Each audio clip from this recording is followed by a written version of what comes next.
Estoy con el doctor Guillermo Darcy, médico oncólogo, actualmente es director del Hospital Municipal Ciudad de Boulogne, también pertenece al servicio de oncología del municipio de San Isidro, su matrícula nacional es la 75.121. Por otro lado está el doctor Néstor Tamburini, doctor en psicología, psicoanalista y jefe de salud mental del Hospital de Boulogne. Su matrícula nacional es la 81.371. ¿Cómo andan? Ahora sí, acérquense al mic. Hola, Leo. Buenas tardes. ¿Cómo andan, Guille? ¿Cómo andan? ¿Bien? Bien, gracias por la invitación. Qué lindo tenerlos acá. Bueno. Igualmente. A la gente que está del otro lado, les recomiendo, la última nota que hicimos con Néstor, que se titula Néstor Tamburini, una cita textual, dice: la mente de las personas estalla cuando se dedican a escuchar la tragedia de otros. Ese título hizo estragos. Mucha gente entró, se interesó, pero más allá del título, tiene un contenido muy rico la nota. ¿Y por qué cuento esto? Porque justamente en esa nota, que estaba enfocada en la pandemia, en los estragos que la pandemia hizo en la salud mental, con Néstor hablábamos, la pregunta que le hacíamos era: ¿qué cosas notaste a nivel mental durante la peor parte de la pandemia? Y él nos hablaba de diagnósticos equivocados, emociones distorsionadas, pero sobre todo gente triste que se autodiagnosticaba depresiva. Entonces vamos a empezar hablando de depresión. Me gustaría enfocarlo entre los 20 y los 30. ¿Cuándo alguien está realmente deprimido? Bueno, gracias por la convocatoria, gracias por estar acá con el doctor Darcy.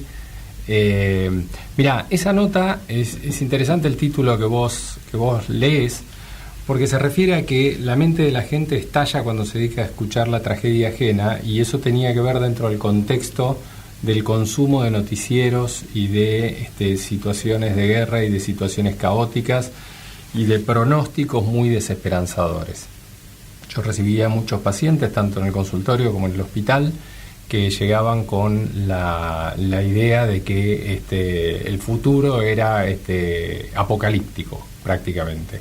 Acércate un poquito. Entonces, la pregunta que vos haces es: ¿cuándo estamos ante un caso de depresión? Mira, fundamentalmente lo que tenemos que tomar en cuenta es que la depresión reúne un conjunto de manifestaciones que hace que hablemos de un trastorno depresivo, que hablemos de una patología.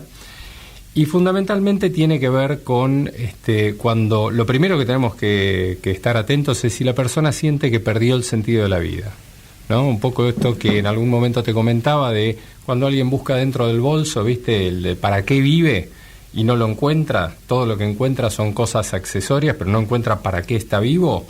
Ese es uno de los primeros indicadores de que alguien por lo menos está incursionando en un cuadro depresivo. Que es importante diferenciarlo de lo que tiene que ver con la tristeza, ¿sí? O lo que tiene que ver con los duelos, los procesos de duelos, donde se produce tristeza, a veces hay cuestionamiento por el sentido de la vida, pero no está la certeza de que no sé para qué vivo. Bien. ¿Sí? Una cosa es la pregunta y otra cosa es: no tiene sentido mi vida.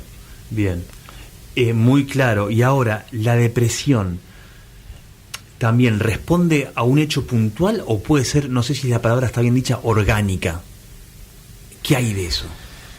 Mira, Leo, hay autores que hablan de depresiones endógenas con causas orgánicas. Siempre eso lo tenemos que tener en cuenta porque a veces hay desbalances que tienen que ver con desbalances hormonales, con depresiones, por ejemplo, puerperales en los casos de mujeres que muchas veces después del parto o cuando pierden a la criatura que estuvieron esperando durante tanto tiempo, se produce todo un desbalance, no solo psicológico, sino también hormonal, porque está todo relacionado. Ahora, no todas las personas frente a las mismas situaciones reaccionan de la misma manera, ni psicológicamente, ni corporalmente. Y a mí me gusta pensar siempre que lo psicológico es parte del cuerpo, no son dos cosas separadas. Entonces, tenemos que estar atentos porque sí, hay cuestiones que las podemos observar con manifestación clínica más en lo corporal, ¿sí? Por ejemplo, trastornos de la alimentación. Cuando nosotros vemos que alguien de repente empieza como a perder el apetito o se incrementa el apetito y las variaciones de peso son bastante disruptivas, bueno, tenemos que estar alertas. Cuando vemos trastornos en el sueño, también es importante estar alerta, porque hay gente que lo que le pregunta al paciente es, ¿duerme? Pero la persona te dice, sí, duermo. Pero la pregunta clave es, ¿descansa? Porque a lo mejor duerme pero no descansa, ¿sí? O hay gente que duerme pocas horas y descansa muy bien. Y por otro lado, ¿cómo está todo el entramado de relaciones vinculares? ¿Qué es lo que hoy, post pandemia, está, te diría, más afectado? ¿Sí? Los vínculos, el cómo se sigue frente a un mundo que plantea, digamos, panoramas a veces bastante hostiles. Y hay hay un porcentaje alto de pacientes con depresión diagnosticados entre los 20 y los 30, ¿o no? Mira, la OMS calcula más o menos en periodos adolescentes y en la juventud 1 de cada 7 personas con cuadros depresivos. Ahora, lo importante es que cuando uno habla de estadísticas y cuando se hacen las estadísticas es no aferrarse al número, sino pensar que a veces muchos de esos diagnósticos que dan la estadística están hechos en base a referencias teóricas que a lo mejor a veces van variando con el paso del tiempo. ¿Sí? Así como cambiaron los parámetros de lo que es una persona hipertensa hace un tiempo atrás a lo que es hoy por cómo se vive, también tenemos que tomar en cuenta que con el incremento de la tecnología, con diferentes situaciones que fueron cambiando a lo largo del paso de la humanidad, los parámetros para pensar en cuadros depresivos y para diagnosticar también tienen que ser diferentes, ¿sí? Cuando nosotros empezamos a ver autolesiones, conductas que tienen que ver con consumos problemáticos, con la sensación del sin rumbo y todo eso, tenemos que empezar a pensar que por ahí se puede estar gestando un cuadro depresivo. Bien. La ira, por ejemplo, ¿no? La mayoría de la gente me comenta, y creo que los tres que estamos acá podemos coincidir, que la gente está enojada. Claramente. Está enojada. Yo cuando veo gente que está enojada tanto tiempo y permanentemente y este estado persiste, te diría, hay que ver si no está en un proceso depresivo. La cara visible a veces de la depresión es el enojo, ¿sí? Lo que no vemos es la profunda sensación de ese sujeto de sentirse devastado. Lo manifiesta así, pero... La reacción es el enojo. Bien, bueno. Muy interesante, ya volvemos, ahora vamos a seguir con Guillermo Darcy. Bueno, el municipio de San Isidro está haciendo una iniciativa fantástica, que es hablar de cáncer en general. Recién hablábamos fuera del aire, que a mí me parecía que cáncer de mama, hay fechas que se arma como una promo, una publicidad, después el tema como que muere. Entonces esta iniciativa, que ahora nos va a contar Guillermo Darcy, me parece fantástica, es prevención al 100%. Bueno, Guille, contanos por qué nace esta iniciativa de charlas abiertas a la comunidad para hablar de cáncer. Acércate el mic. Bien, bueno, la verdad que no, esto casi no existe, no hay esta propuesta que se nos ocurrió acá a nosotros en el municipio, que es verdaderamente, como te lo comentaba, siempre el paciente o el ciudadano, porque a veces van por dudas nada más, concurren al hospital o al centro de salud para informarse, en este caso de algo referente a lo que tenga que ver con la oncología, con el cáncer. Entonces, la verdad se nos ocurrió que por ahí podría hacer esto lo inverso, es que el hospital vaya al municipio, o que el médico vaya con el ciudadano a un lugar fuera del hospital. Por ejemplo, se nos había ocurrido las plazas, ¿no? Entonces en cada localidad del municipio, cada tanto tiempo, periódicamente, ir a justamente reunirnos con la gente y todas las dudas que tengan con respecto a la patología oncológica se la podamos solucionar. Dudas. ¿Por qué esto digo? Porque todavía está este miedo que existe a esta enfermedad. Entonces, alguna gente sí van a consultar a ver qué es lo que pueden hacer o cuál es la prevención que pueden tener, pero la mayoría de la gente no. Entonces hay mucha duda en el ambiente, por lo cual nosotros justamente queremos ir a solucionar esto. ¿Por qué? O a solucionarlo, o a darles una respuesta. ¿Por qué? Porque el objetivo nuestro es que San Isidro pueda tener un nivel de diagnóstico de la enfermedad oncológica en sus estadios iniciales y no en sus estadios tardíos, porque esto habla de un porcentaje elevado de curación frente a un diagnóstico tardío. Y en general, en la República Argentina, los diagnósticos son tardíos. Por lo que sea, a pesar que en el último tiempo, por supuesto, los diagnósticos se están haciendo un poco más temprano. ¿Por qué? Porque hay un poquito más de concientización y porque hay estudios relativamente más modernos y todo, por lo cual el diagnóstico se hace un poco más temprano. Pero igual estamos llegando tarde al diagnóstico. Entonces queremos llegar a un diagnóstico temprano. Obviamente, la mejor forma de llegar a un diagnóstico temprano es con la prevención. La prevención, que es fundamental. Y eso es lo que queremos, transmitir prevención en cáncer. ¿Para qué? Para que si la persona va a tener la mala suerte, digamos, de tener un diagnóstico de un cáncer, que sea en el estadio más temprano para garantizar, o por lo menos que tengamos el mayor porcentaje de curación de esta enfermedad. Bien, Guille, y ahora recién hablábamos fuera del aire, 2022. ¿Por qué se habla poco de cáncer todavía? La palabra cáncer, ¿sigue generando miedo? ¿Todavía es tabú?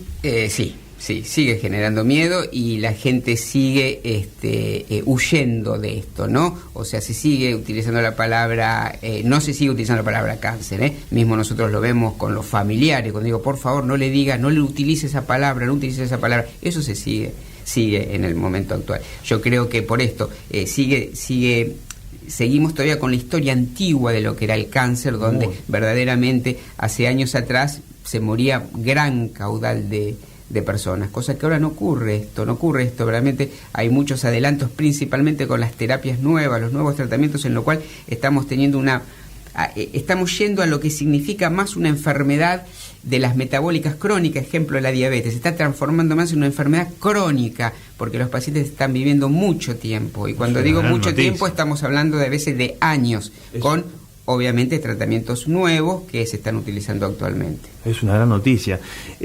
Doc, y en este tipo de charlas, o sea, más o menos, ¿cuáles son los tips que hay, o cómo es el programa, más o menos, mitos, me imagino? Bueno, muy breve, así bueno, que vayan. Sí. Exactamente. La idea en principio, por ahora estamos en el hospital, tenemos los 3 primeros miércoles de cada mes, el primer miércoles estamos teniendo charlas con los pacientes de todo lo que tenga que ver con la con la oncología, y también el apoyo psicológico, que siempre lo tenemos, lo tenemos, tanto del municipio y principalmente ni hablemos de parte de Néstor. Eso por un lado. Después, los segundos miércoles estamos teniendo charlas por ahí con los familiares y con los amigos de los pacientes. ¿Sí? Y los tercer miércoles estamos con estas charlas que ya son a la comunidad, que hasta ahora fueron en el hospital, pero ya a partir de julio la primera charla la tenemos en el CAPS, en San Isidro Labrador, ¿sí? Donde vamos a hablar de prevención, y que voy a hablar yo justamente del tema prevención y cáncer. La verdad que los felicito, porque hay una pata de esto que obviamente los pacientes van a estar interesados y las familiares, pero la comunidad en general, lograr acercar a esa comunidad que tenga herramientas para prevenir, porque si no le tocó de cerca o no le pasó, no se acerca. Entonces es un desafío que la verdad te felicito, me encanta. Ojalá se multiplique en muchos lugares. Bueno, ahora vuelvo con Néstor. Bueno, acá hay algo importante, ¿no? Oncología, es muy importante la pata psicológica, ¿no? Absolutamente. ¿No? Ahí se unen las dos, ¿no? Fundamental. ¿Cómo apoyás a una persona que quizás lamentablemente no llegó a tiempo? No puede tener un final feliz, pero no llegó a tiempo y está muy preocupada. Ahí cómo juega el rol psicológico, es un apoyo que es clave, ¿no? Sí, absolutamente. Hay algo que me parece que es muy, muy importante, y en esta pérdida del sentido de la vida, que a veces vemos en las personas que están con un cuadro de depresión profunda, justamente en los casos que por ahí aparece una patología oncológica, vos sabés que lo que se produce es algo como inverso. La certeza que se les arma en la cabeza de fin de vida empieza a resignificar objetivos que se habían perdido. No digo que pasa siempre, pero muchas veces ese tipo de diagnósticos lo que hacen es activar a la persona a empezar a revisar algunas cosas, a ver cómo puede mejorar la calidad de vida, sobre todo porque ahora, tanto en todo el municipio como en el hospital de Boulogne, tenemos un equipo de profesionales, está Mara Segovia en adolescencia, pero un equipo enorme que está trabajando en oncología, con los médicos, los profesionales de salud mental, que tenemos como otra visión de lo que es un poco la patología y también de lo que es el sentido de la vida. Es decir, a veces yo tomo más que nada lo patológico que viene al cuerpo, digamos, como una posibilidad de rectificar el rumbo. Es decir, tomar a la patología, digamos, no como un castigo, no como algo, como una sentencia de muerte, sino justamente poder empezar a pensarlo como un pronóstico que te habilita a empezar a hacer cosas distintas. Tengo muchísimos pacientes que a partir de un diagnóstico oncológico cambiaron absolutamente su forma de vivir, ¿no? Incluso pacientes del doctor Darcy y del equipo que él dirige, y anteriormente con Marta Boero, en los grupos que hacíamos de reflexión y de trabajo en el hospital, gente que cambió la forma de vivir y que desde luego no murió. Convive con esa patología, está controlada, y empezaron a hacer yoga, empezaron a cambiar los hábitos alimentarios, empezaron a pensar de otra manera. Asumieron que tener una terapia, una psicoterapia de manera regular, no era algo que estaba destinado a la gente que está loca, ¿no? Sino que habría horizontes nuevos como para empezar a andar por ahí. Cambió la cabeza, hablando así, Mario. A partir del diagnóstico oncológico, ¿sí? En otros a partir de una afección cardíaca. Y aparece como una segunda oportunidad. Te dicen, che, volví a vivir. Es verdad. Bueno, no vuelvas a vivir de la misma manera que hasta acá, porque vas a llegar al mismo lugar. Entonces se pueden cambiar cosas. Increíble. Guille, si yo te pregunto cuáles son las principales cosas que tengo que hacer para prevenir el cáncer, una persona sin antecedentes, nada, ¿cuáles son las principales cosas que pueden prevenir un cáncer? Perfecto. Más o menos como en algún momento te comenté que o sea, toda persona tiene ya una carga genética, ¿sí? Y hereditaria que ya está, que eso no hay forma de modificarlo, eso no hay forma de, eso ya está como un sello en su ADN que ya está, eso no lo podemos modificar. Ahora sí hay un montón de conductas que tiene la persona que puede ayudar, pero no mucho, muchísimo a disminuir el porcentaje de riesgo de que en su vida vaya a contraer un cáncer, ¿sí?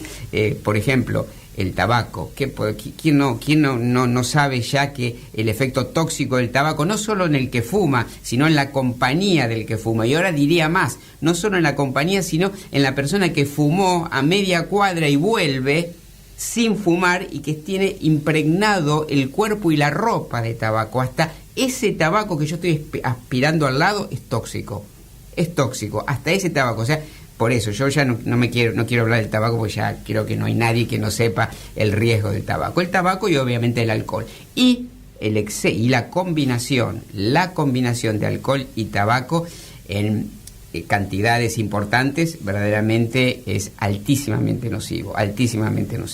Eso por un lado. Por otro lado, el sol. Las lesiones que produce el sol en la piel no solo son acumulativas, sino son irreversibles. Entonces el sol es algo para prevenir, es algo que va a desarrollar un cáncer de piel, por supuesto, si no tomamos las conductas acordes a esto, ¿no? Y cuando hablo de cáncer de piel estoy hablando principalmente del melanoma, ¿no? Que en realidad hablo del melanoma porque en realidad, bueno, no puede ser un cáncer de piel porque son otros los tipos de cáncer de piel, pero el melanoma sí es verdaderamente el tumor maligno de la piel que pone en riesgo la vida de la persona, sin ningún lugar a duda. El sol. Por otro lado, la dieta. Una dieta balanceada es fundamental. Frutas y verduras, legumbres en exceso, disminuir las carnes rojas, verdaderamente es fundamental. La actividad física,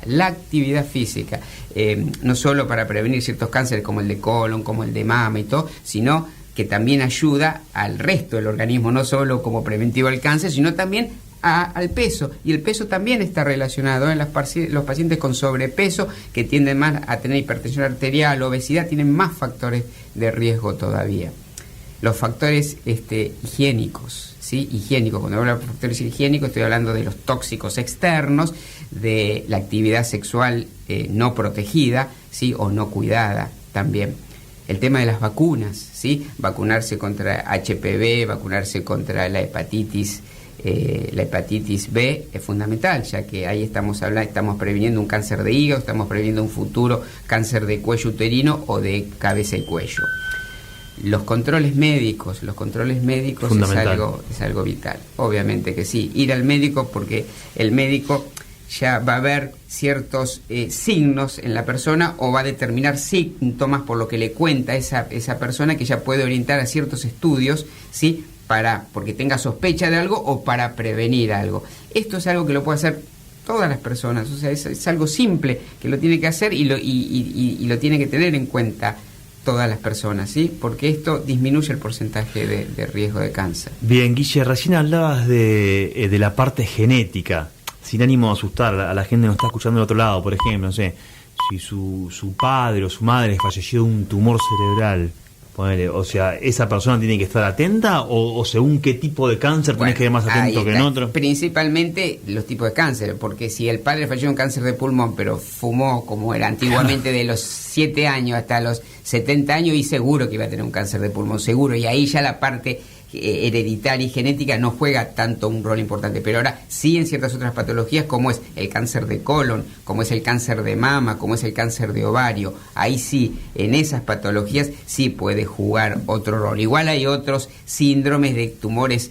que se pueden combinar y todo, que también pueden ser potencialmente posibles de que en su vida desarrolle un cáncer, por lo cual los factores heredofamiliares, en este caso, sí hay que tenerlos en cuenta. Sí hay que tenerlos en cuenta, pero ya acá es mucho resorte del oncólogo, del médico clínico que puede orientar a la persona a ver si verdaderamente los antecedentes que me está diciendo son de riesgo o no son tan de riesgo. Bien, y la buena noticia es que, detectado a tiempo, hay muchas posibilidades. Por supuesto. Cualquier tipo de cáncer. En general sí, bueno, hay unos más, otros menos, pero en general todo cáncer diagnosticado en forma temprana tiene muchísima chance de llevar a la persona a una curación que ha agarrado en forma tardía. Por eso es fundamental el diagnóstico temprano de esta patología, y para llegar a un diagnóstico temprano la prevención es vital. Bien. Ahora sigo con Néstor. Toma agua, Guille, si querés. Sé que te estoy haciendo hablar y Néstor ya abrió su botella de agua. Espectacular. Ahí abrí esa si querés, no hay problema. ¿Todo bien, Sole? ¿Se escucha bien? ¿Alguien se tiene que acercar más al mic? No. Guille por ahí. Bueno, bien.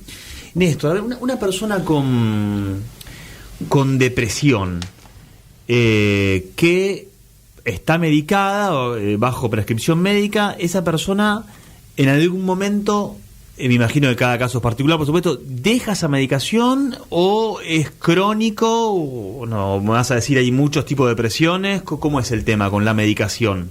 Es excelente la pregunta, porque me das pie a tocar un tema que también es bastante tabú, ¿no? Es decir, mucha gente cree que depresión es igual a enfermedad psiquiátrica y es igual a medicación.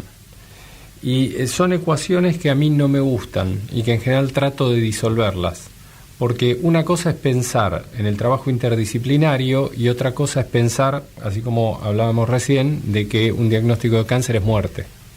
Bueno, si vos decís depresión es locura y es medicación, no.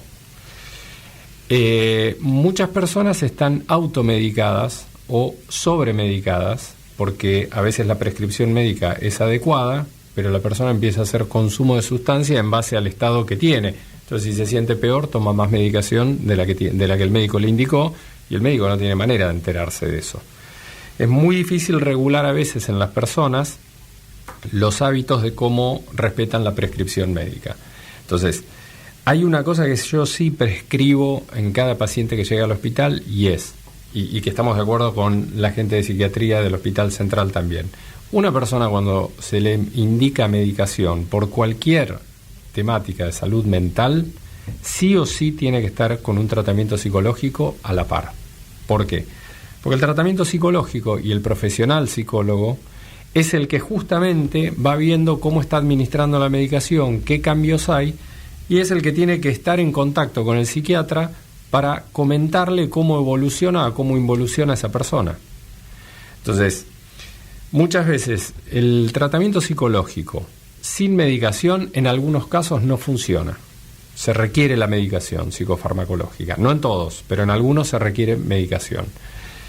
Ahora, el tratamiento psicofarmacológico sin terapia en general es un fracaso. Y te encontrás con personas que vienen medicadas hace 25, 30 años. Mucho. Con lo cual muchas veces ya vienen con una intoxicación, digamos, por ahí hepática, y tienen otro tipo de trastornos. Se caen en la calle, tienen problemas en el sueño, pierden el deseo sexual, se incrementa mucho el apetito. ¿Por qué? Porque esa medicación no está regulada y está repetida sistemáticamente, porque por ahí consiguen a alguien que o les da la medicación sin receta, o consiguen a alguien que imprudentemente les extiende una receta y ni siquiera por ahí es psiquiatra. Entonces, es muy delicado cómo articular la terapéutica, pero igual que en el caso de la patología oncológica, cuando hablamos de depresión, si estamos atentos, los grupos de redes familiares, de amigos, a manifestaciones y conocemos eso, la comunidad misma puede hacer prevención. Primero puede empezar a entender que un estado depresivo no tiene que ver con una decisión voluntaria. De bueno, no, este es un vago, bueno, tenés que ponerte pilas, tenés que ponerle pilas. No se puede. Es decir, hay un componente que tiene que ver con el compromiso de la persona, pero cuando el cuadro depresivo se instala, gobierna a la persona. Es decir, la persona deja de ser el que por ahí el entorno conoció. Entonces hay que ayudarlo de otra forma, hay que pedir ayuda profesional y hay que estar dispuestos a trabajar en equipo. Los equipos profesionales no se tienen que aislar, porque si no el paciente queda en una grieta, cae en un vacío, donde o se excede en la medicación o por ahí va un montón de tiempo a una terapia y por cierta falta de medicación en determinado momento oportuna, la terapia es ineficaz. Entonces hay que trabajar en conjunto. Bien.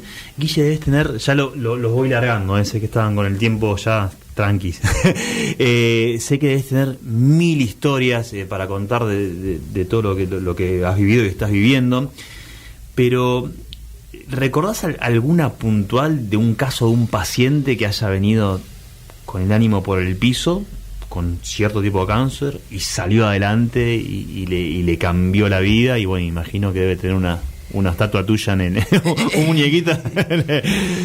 Sí, por supuesto que sí. O sea, vuelvo a lo mismo. El paciente que tiene una enfermedad oncológica temprana se operó y nosotros le hacemos un tratamiento, lo que nos llamamos tratamientos adyuvantes, o sea, que van a ayudar a la cirugía que se hizo y todo, esos en general se curan, pues en general el porcentaje es altísimo que se curan.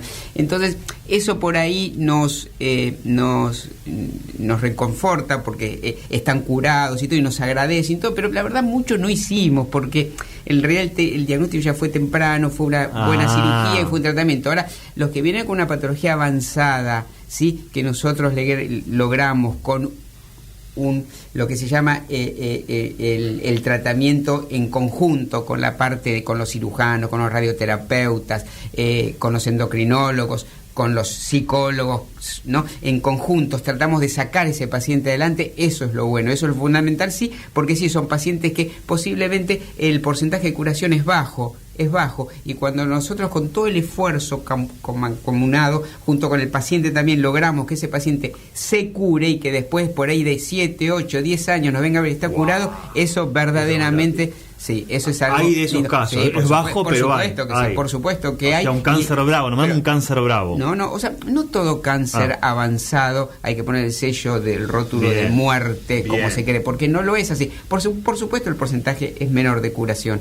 obviamente que sí, pero hay mucha gente que igual se cura. Y ahora, con la inmunoterapia, con las terapias dirigidas, todos estos tratamientos nuevos, estamos viendo sobrevidas muy largas, muy largas, y llámese cáncer de pulmón, que llámese cáncer de colon, que son enfermedades que por ahí hace 20 años, en un estadio avanzado, el porcentaje de sobrevida por ahí era de 6 a 8 meses, y ahora estamos viendo sobrevidas de 4 o 5 años en algunos casos, ¿sí? Obviamente que sí, y excepcionalmente más todavía, pero bueno, con ciertas terapias nuevas estamos viendo esto. Entonces, como lo dijo él, no es todo diagnóstico cáncer es muerte, no lo es así. A ver, no lo es así. Y con las comparaciones que me estás haciendo de meses a años, sin hacer futurología, pero supone que la ciencia avanza y que en algún momento vamos a poder Por supuesto que sí. Cada vez el porcentaje... ¿Lo ves muy de lejos eso o no? No, para nada, no lo veo muy lejos. Ya lo estamos viendo ahora. Actualmente la quimioterapia cada vez se está utilizando menos